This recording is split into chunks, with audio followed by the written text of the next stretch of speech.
Welcome to சுக்ரா mobiles. இன்றைக்கி இந்த வீடியோவில் என்ன பார்க்க போகிறோன்னா பேட்ரி கம்ப்ளைண்ட்டு. ஆனால் பேட்ரி கம்ப்ளைண்ட்டான்னு தெரில, ஆனால் செக் பண்ணுங்க அப்படின்னு சொல்லிட்டு ஒரு வடக்கு நண்பர் நம்மளுக்கு வந்து கொடுத்தாரு. ஸோ அதைத்தான் நம்ம இங்கே வந்து பார்த்துக்கிட்டு இருக்கீங்க. மொதல் ஸ்க்ரூஸ் எல்லாம் ரிமூவ் பண்ணிவிட்டு உள்ளே என்னதெல்லாம் இருக்குது, எதுவும் வாட்டர் டேமேஜா, ஏன்னா பேட்ரி நிற்கலான்னு தான் அவங்க சொன்னாங்க. ஒன்று ஃபோனே இதாக இருக்கும், ஏன்னா பழைய மாடல் தான்.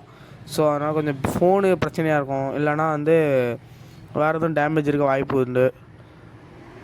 ஓகே, கலட்டி பார்த்தா தெரிஞ்சிட போகுது என்னென்னு தெரியும்.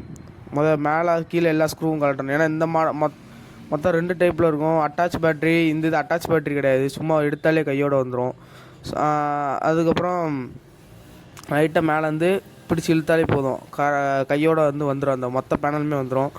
ஆனால் மொத்த ஃபோன் மணிக்கு தனித்தனியாலாம் பிரிக்கணும் அவசியம் இல்லை. இந்த மாதிரி மாடல் ஃபோனில் ஃபுல்லாகவே பிடிச்சிடலாம். சாம்சங் பேட்ரி, ஆனால் ரெட்மி ஃபோனு சாம்சங் பேட்ரி போட்டிருக்காங்க. ஒருவேளை இது கூட கம்ப்ளைண்ட்டாக இருக்கலாம், இல்லைனா வந்து பேட்ரி இடையில மாற்றிருக்கலாம். அந்த மாதிரி ஏதாவது ஒரு பிரச்சனை வரது கூட வாய்ப்புண்டு.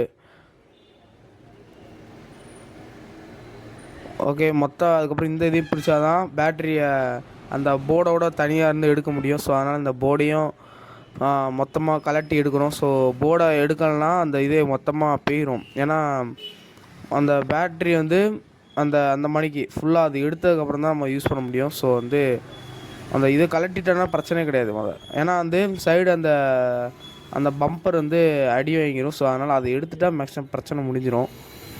அது இல்லாமல் சிப் எடுக்கும்போதும் பார்த்து எடுக்கணும், ஏன்னா மொத்தமாக உள்ளே இருக்க சிப்பும் உடஞ்சிடக்கூடாது. ஏன்னா லைட்டாக எதுவும் கைப்பட்டு ஒரு சின்ன இது விழுந்தால் கூட அதை நம்மளால் இது பற்ற வைக்க முடியாது. ஸோ கம்பெனி பிரச்சனையாயிரும். அதனால் மெதுவாக எடுக்கணும். அதுக்கப்புறம் இந்த சேஃப்டி பின்னை வந்து ரிமூவ் பண்ணிவிட்டு ஆன் பண்ணி பார்க்கணும் ஒரு கட்டி. ஏன்னா ஆன் ஆகுதா இல்லையான்னு தெரியும்ல. ஓகே, அவ்வளோதான். டேமேஜ் என்னென்னு கண்டுபிடிக்கல, ஏன்னா டேமேஜே அதில் இல்லை. அவர் வந்து என்ன சொன்னால் சார்ஜ் ஒழுங்காக ஏறலை, அது என்ன பிரச்சனையாக இருக்கும்னு பார்த்தா. ஒரு வேளை பேட்ரி வந்து டெட் ஆகிற ஒரு கண்டிஷனில் இருக்கலாம், பேட்ரி பர்சன்டேஜ் குறையலாம். ஸோ அந்த மணிக்கு சில பாசிபிள் மட்டும்தான் இருக்குமே தவிர மிச்சப்படி இதில் இருக்க ஒன்றும் பிரச்சனையே கிடையாது.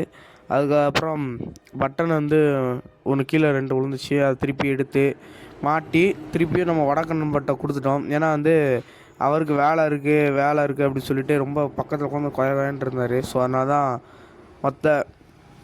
மற்ற வீடியோமே டப்பிங் கொடுக்குற மணிக்கு ஆயிடுச்சு. ஸோ நீங்களும் இந்த மணிக்கு பெஸ்ட்டு சர்வீஸ் அண்டு எதுவும் எதுவும் வாங்கினா பொருள் வாங்கினா சொல்லுங்கள், எங்ககிட்ட சொல்லுங்கள். நாங்களே உங்களுக்கு பெஸ்ட் அண்ட் ப்ரைஸில் வாங்கி தருவோம். இங்கே யாருமே கொடுக்குற ரேட்டில் நாங்கள் கொடுப்போம். நீங்கள் எவ்வளோ கம்மி பண்ணி கேட்டாலும் நாங்கள் முடிஞ்சளவு கொடுப்போம். எங்களுக்கு அஃபோர்டபுளாக